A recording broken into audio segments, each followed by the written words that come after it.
Welcome to another edition of Teach the Geek interviews. My name is Neil Thompson. I'm the founder of Teach the Geek. I work with technical professionals so they can present more effectively, especially in front of non-technical audiences. You can learn more about that at teachthegeek.com. Again, that's teachthegeek.com. Today, my guest is David Duffett, and he's on a mission for nerds and geeks to become powerful speakers. He's the man behind Let the Geek Speak, working with technical types to make their presentations the best they can be. So how did an electrical engineer get into this type of work? Well, let's figure it out. Welcome to Teach the Geek interviews, David. Thanks very much for having me along, Neil. I'm pleased to be here. So I mentioned that you were electrical engineering. You studied electronics and electrical engineering in school. What motivated you to do that? So I was kind of always interested in electronics, and it seemed like a sad thing to me that some of my friends seemed to be kind of going into jobs that they weren't particularly interested in, but they kind of sensed that it was the right thing to do and that there was going to be a good career ahead of them, even though it wasn't their favorite thing. And I was just always interested in particularly communications electronics. So thinking of radios and telephone systems and stuff like that. And so I decided to pursue, an education that was in that direction. And so I did what was called at the time an HNC in electronics and electrical engineering, which had radio as part of it. And then I went on to do a degree later. Nice. So what type of work did you do once, or at least before you started Let the Geek, or before you started Let the Geek Speak, and after you got your degree, what type of work did you do? Yeah, so originally I was working in a college doing some audio-visual stuff. So I was a technician really in the college, but the opportunity came along to do a little bit of teaching in the college as well. And I took to that opportunity and found out that I liked doing it. And then I went into a couple of one non-teaching job. I went and worked at an energy park in Milton Keynes, which was a new city where all of the houses were more energy efficient than the normal housing stock. And we monitored them using remote sensing equipment to tell the humidity and temperature in various rooms versus the outside temperature and things like that. And then I actually bumped into the vice principal of a college that I'd previously been working in, and he now worked for the Civil Aviation Authority. That's the same as your Federal Aviation Authority over there. And he'd got some openings in the College of Telecoms Engineering. And originally he got me down for some kind of technician role until he heard that I'd been doing some teaching at the college. And then he kindly opened up the opportunity for me to interview as an instructor. And I ended up getting the job and teaching people at airports and air traffic control centers how to repair communications equipment. Interesting.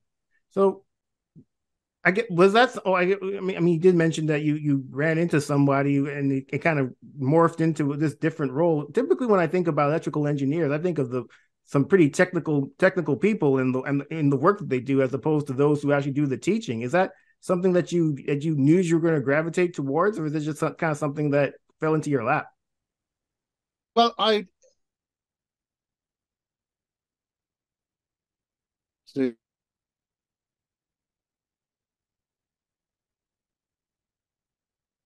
this guy that had gone on from being the vice principal of the college in a town called Aylesbury, and he was now the head of the CAA, or actually National Air Traffic Services College of Telecoms Engineering. We got talking, and he'd got a couple of openings, and I went along and went through the standard interview process.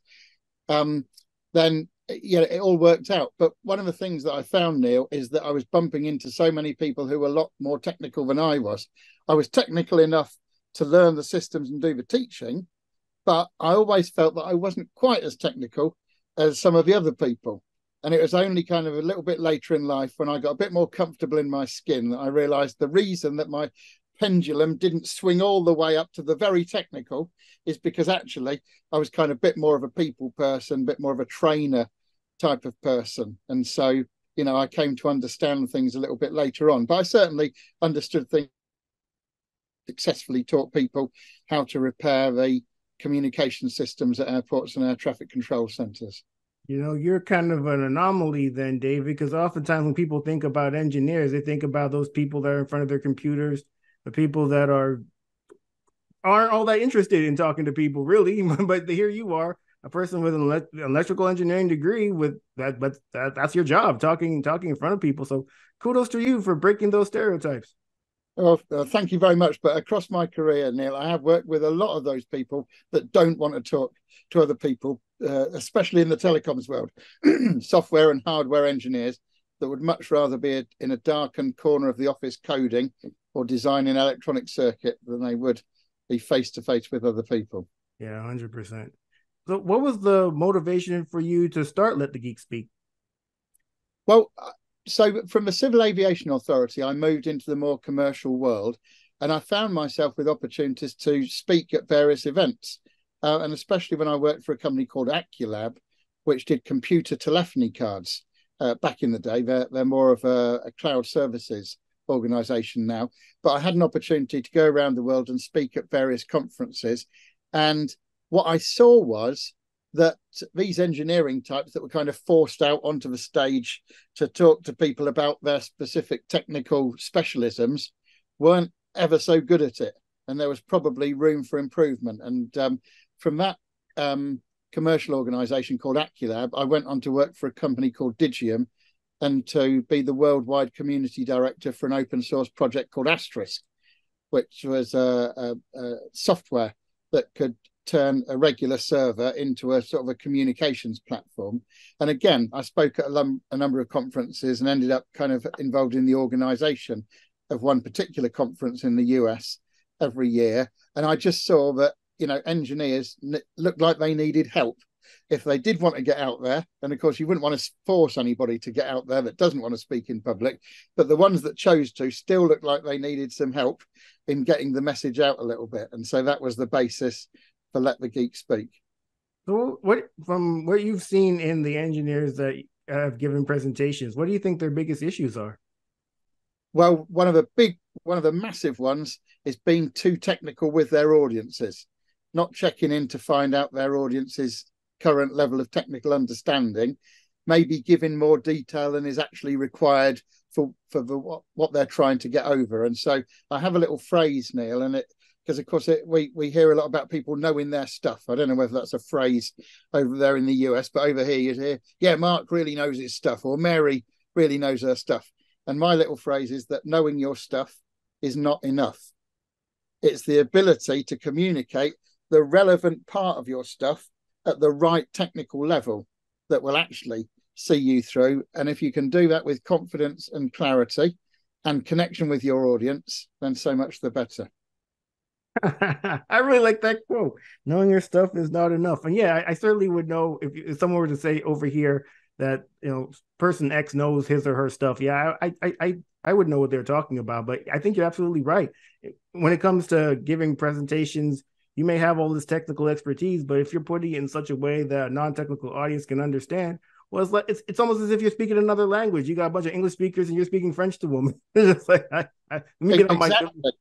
my French English dictionary or something. I don't know what to do. Yeah, you're bang on the money. And the situation is often that the less technical people are in the audience are perhaps the more influential. So it could be a hiring manager in an interview situation, could be the CFO in a sales situation. And so really, as a technical person, you're not doing yourself any favors when you're too technical for people. Oh, 100%, David. As the decision makers very often aren't technical. The CEO probably got promoted from sales and they weren't technical when they were in sales, but now they're the top person and you're a technical person trying to talk to the CEO. You better put things in a way that person can understand. Because if you're asking them for something or asking her for something and they don't understand, the answer is going to be no. Exactly. Yeah, you're quite right. And of course, even if those people did come from a technical background, the chances are that they've been in management or whatever position they're in for a few years, and the technology's changed, and so they no longer have that deep understanding that would equip them to deal with a highly technical talk. So when you are talking about technical people, how open are they to getting feedback on their presentation skills or public speaking generally? Well, that's an interesting question, Neil. I mean, the first step, of course, is desire to want to be better. And the next step is, to open up to have a level of self-awareness. And what I find is that either people are very nervous and self-critical, or maybe they're right at the other end of the spectrum where they think that they know everything and they don't need any help at all. Of course, in that middle ground, if people are in that middle ground, then they're ripe to help. But some people are and some people aren't.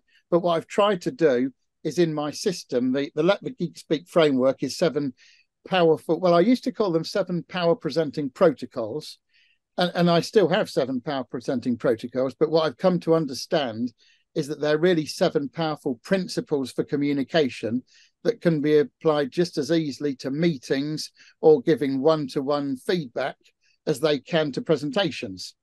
But what I've tried to do is create those in a way that it's easy for engineers to receive and digest and therefore implement.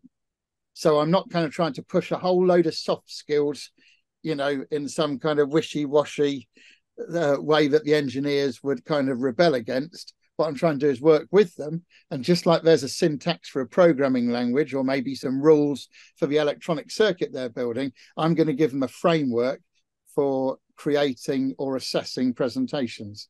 Excellent. So what are the 7 principles? Let's go through them right now. They all begin with a P. The first one is the purpose.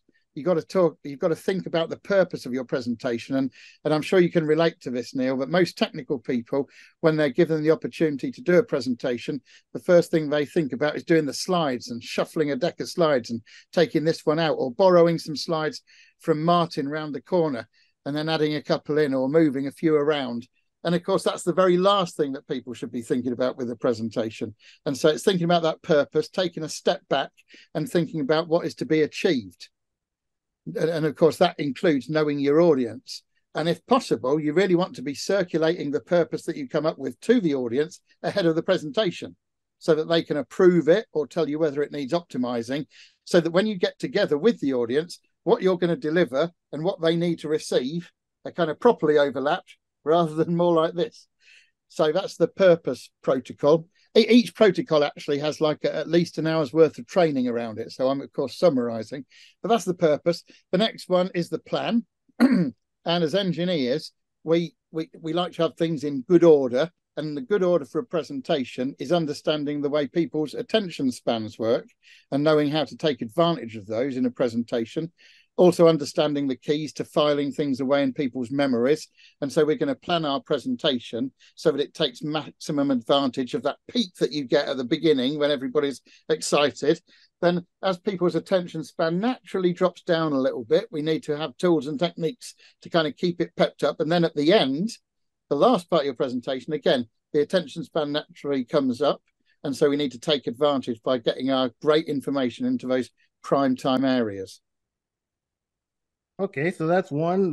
So 1 is purpose, 2 is plan. What are the other 5? That's right. The next one is preferences. We all have different preferences. And if we were talking about running a meeting, I'd be thinking of personality profiles and which people are kind of dominant and which people are more cautious. But in presentation skills, we tend to think about people's learning styles and how they learn. And just to give you 2 very sharply contrasted examples, some people, in fact the majority of engineers, like to learn by doing. So if they got a new piece of equipment, they're going to play with it first, and if they can't get it to do what they want, maybe they're going to read the manual if they really have to. On the other hand, there could be a bunch of people, and this is a sweeping generalization, but I hope you'll permit me this. If you were talking to a bunch of HR professionals, they're probably more likely to want to take some input, maybe reflect on things before they go into taking some training. So they learn in a different way. And so the point of preferences is to not only understand your own preference, but then make sure that you don't fall into the trap of delivering something according to your own learning style when your audience might have a different learning style. So it's really been intentional about matching in with the learning styles of your audience. And of course, if you don't know what that preference is for your audience, and maybe there's different people, maybe there's some engineers, some HR people, and some financial people in, and then you've got to cater for all of those. So that's preferences. The next one is practice. And I'm sure, Neil, in your helping other people to present, you probably have a bit of a focus on practice, because people need to practice. And of course, what that doesn't mean is flicking through your slides on your laptop and thinking about what you might say when that particular slide comes up. Practice is all about doing it out loud in real life, preferably to real people in your audience. But if you can't, you can always record yourself on your phone. or record yourself on a video camera or a laptop or whatever. And given that we know the beginning and the ending of a presentation are the most important parts from an attention span point of view, then why wouldn't we practice those even more than the middle part? Obviously, we want to practice the whole lot so we know how long it lasts. So we know if there's any words or phrases that sound pretty good in our heads, but we stumble over them when we come to say them in real life. So there's a lot of advantages to practicing out loud, but those are just a few. Then the next P, so we're on the fifth one now, is participation. And again, you may have noticed this in your own work, that engineers have this habit of coming out and feature dumping on people, and it's a bit of one-way traffic. They're just doing things to people or at people rather than with people. And so I encourage participation, and we might brainstorm all the different modes and means of participation that one might use in a presentation to involve people, because involving people and having them participate in your presentation is a much better experience for you and them, and more learning will take place than if it's this like one-way monologue. So I bet you want to know what the last couple are, don't you? Yeah, number 6 and 7. Okay, number 6 is performance. So that's the actual getting up on stage, or getting out in front of a group of people and delivering it. And that's where we might talk about your posture, your pronunciation, using pauses, the pitch of your voice. There's another few P's in there. And you'll notice, by the way, that those first 5 protocols all happen before you get in front of an audience. And one of the things that I personally feel is that when we hear people talking about the fear of public speaking, that often, if we scratch below the surface, it's not really a fear of public speaking. It's a fear of being ill prepared when you get out in front of a group of people, of, not knowing your subject matter, or not having some kind of structure for your talk, or not knowing exactly what you're going to say. So there's those first 5 protocols, all 5 of them happen before you get on stage to make sure you are fully prepared and are matched in with your audience about what needs to be delivered. So then the 6th protocol is performance, as I was saying. That in that one, we might talk about nerves that people have and what to do about those. We might talk about other performance-related issues. And then the last one, Neil, is post-event. It's what happens after the presentation, because I describe a situation that I like to call drive-by presentations, where there's not much consultation before them. Somebody comes in, dumps a presentation, and they're off down the road before you know it. There's no proper follow-up. And of course, as salespeople say, the fortune is in the follow-up. You've got to do some following up. If it's a conference presentation, maybe you're going to be talking to the organisers to find out how your talk went down and what would be a better talk, or an improved subject, or a better approach next time around. If it is a sales situation, you want to follow up and see if the customer's ready to make a decision. But in all cases, there should have been a reason for doing the presentation in the first place. Maybe it's an internal one where you're introducing a new work process in an organisation. And you need to follow up to find out whether the objectives of that presentation have been achieved. Not just the objectives of that small 40-minute presentation, but the wider objectives of introducing the new product, or getting people to adopt a new work process, or whatever it might have been. So those are the full 7. Nice. So purpose, plan, preferences, practice, participation, performance, post-event. 7 principles. David Duffett. You're exactly right. Yeah. I like it, man. This is cool. How long did it take you to come up with all these principles? It's taken a few years to optimize them. They've been whirring around in my head for some time, and I'd got 7 of them. And I don't know whether you remember a motivational speaker called Zig Ziglar. You might be too young. But he certainly was very famous in America at a certain time. Well, the Ziglar Corporation is still going. And one of the people that runs it is Tom Ziglar, his son, who I'm very privileged to know. And I was out having dinner with Tom, and I said, I've got these 7 things in my head about presentations. Ideally, I want something, like Stephen Covey's 7 Habits or 7 Pillars or whatever, but I need it to be a geeky word. So 7 somethings about presenting. And he looked at me for about 20 seconds, and he came out with the word protocols. And I thought, what an excellent word. It's a bit of a geeky word, and it does very well describe those things. So they are the 7 power presenting protocols for technical people to make presentations. They will help geeks speak. They'll help nerds be heard. They'll even help propeller heads propel ahead with their speaking opportunities. That's great. Yeah, you're absolutely right. Protocol would be a more geekier word. I can remember working as an engineer, having to draft test protocols and also the test reports. So absolutely, protocols would be an applicable word that I'm sure a lot of geeks can latch on to. So when it comes to even the work that you do, you can be in an audience and you're listening to a technical speech and you're listening to a non-technical speech. Are you looking for the same types of things, or are you looking for different things based on the type of speech it is?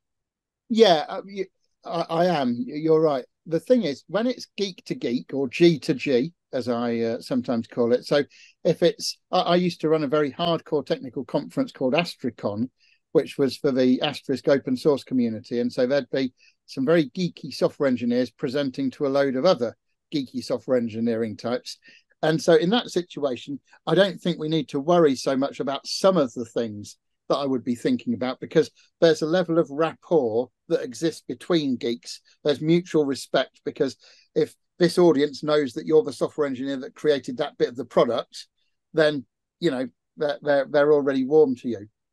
On the other hand, when you don't know the audience so well, or you're out of your normal audience and in a less familiar territory, then I do believe that you need to spend a great amount of time establishing rapport with your audience.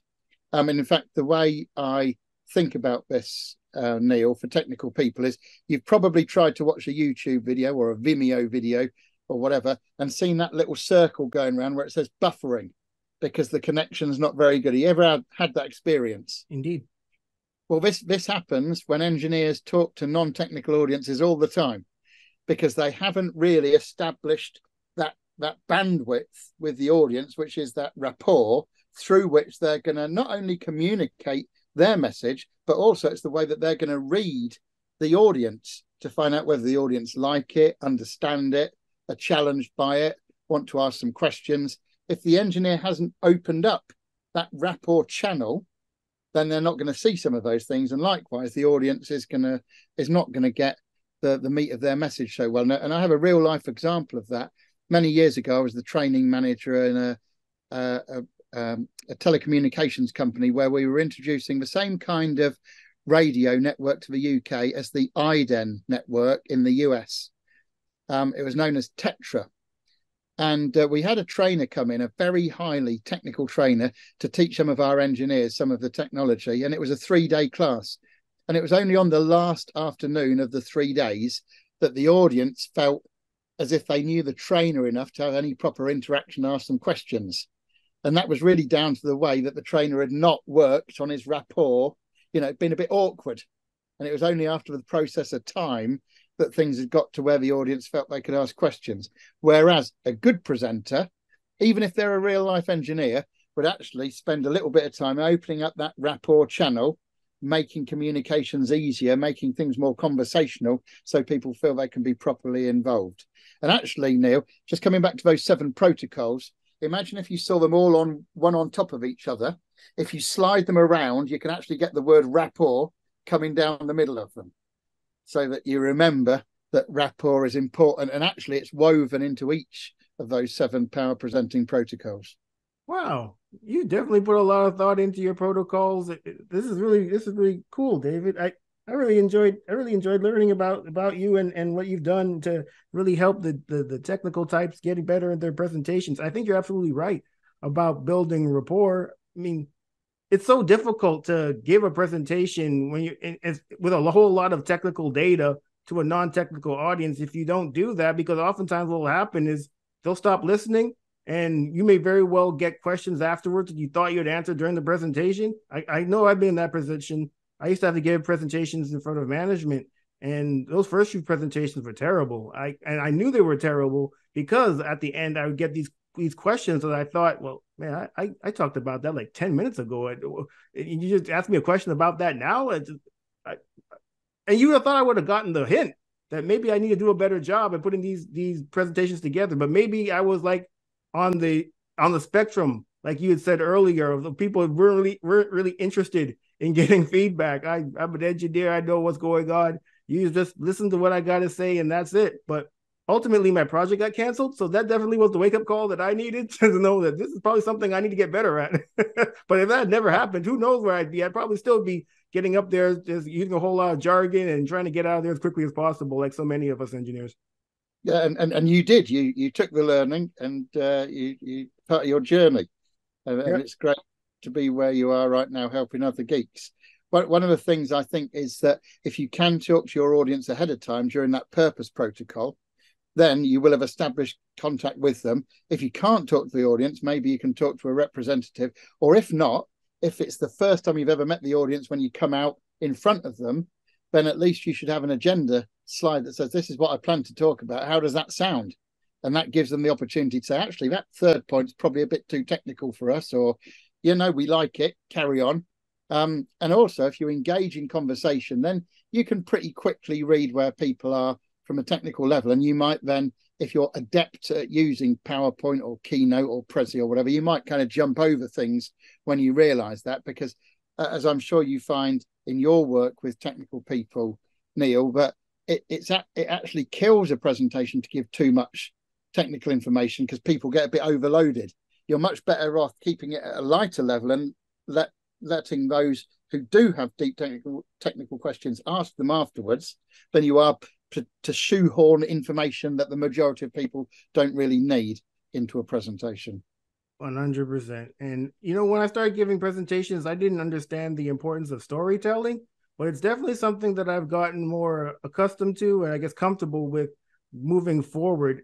At least when I first started, I didn't even think that storytelling was all that useful, or not even just useful, but just appropriate for any sort of presentation that I'd have to give. But especially if you're talking to a non-technical audience, it can make the difference between them actually listening and not listening. And so I definitely move forward with storytelling, and I highly suggest other people try to implement it into their presentations as well, because stories tend to be more memorable than just a bunch of hard data. Yeah, absolutely. There's so many advantages to storytelling. Like you say, they make, they can make stuff that would have been kind of dry data very interesting. And they're also very involving to the audience. But there's a third dimension to storytelling as well. And that is if you're in any kind of sales situations, and often presentations are sales in one way. It might not be a direct buy this, but it might be a use this process or adopt this work method or whatever. So there's a degree of sales. And whenever there's a sales situation, subconsciously, psychologically, the audience are going to treat whatever the person at the front says with a degree of suspicion. It's a little bit like when you're watching the sham wow guy and he's telling you all these things, you're thinking, yeah, right, I'm not so sure about that. But when you tell a story, the audience draws their own conclusions from that story. So they're telling themselves. And that's much, much more powerful than you telling them. And so, storytelling works on so many levels, and, it's a win all round. Yeah. When you were talking, David, it reminded me of when I used to go to conferences when I was an engineer. Oftentimes when people talk about public speaking and presentations, they say that the audience wants you to do well. Well, that's the case in many cases, but in some cases, that's not necessarily the case. I've been in presentations at conferences where you could have someone giving a presentation, and you could have somebody from a competing lab or a competing company in the audience, and they're just killing them with questions. It's like that person did not want you to do well. They're trying to poke holes in everything you said during your presentation to make themselves and their lab or their company look better. And you can sometimes see the combativeness between the presenter and the person in the audience. So I'm it just made me, just when you were talking, it just made me remember that. Just for the most part, most people do certainly want you to do well, but every now and then you'll come across instances where maybe that's not the case. But you know what, David, this has been a great conversation. Thank you so much for being a guest. How can people get in touch with you? They can find me at letthegeekspeak.com. And actually, we're transitioning before too long. We're going to be at geekspeakhq.com, although both will still work. So letthegeekspeak.com or geekspeakhq.com. You can also find me on LinkedIn. Just look for my name, David Duffett, Duffett. There's not that many Duffetts out there, so relatively easy to find. Now, I just wanted to mention one thing that drives me, Neil, and that is you've probably heard of FOMO, the fear of missing out. Mhm. Well, what drives me is FOGMO. It's the fear of geeks missing out. And so, I can't stand the thought of geeks missing out on maybe new jobs or making the sale or raising funds for their company, getting their open source project off the ground, whatever it is, simply because they're not communicating as well as they could, or maybe even that they should. So that's what drives me to do this. That's why I want to help Geeks to Speak, is so that they make the most of what they've got from their technical skills and abilities. Wonderful. Well, everyone, that marks the end of another edition of Teach the Geek interviews. My name is Neil Thompson. I'm the founder of Teach the Geek. I work with technical professionals so they can present more effectively, especially in front of non-technical audiences. And you can learn more about that at teachthegeek.com. Again, that's teachthegeek.com. Until next time, take care and stay safe. Thanks, David. All the best. Bye-bye now.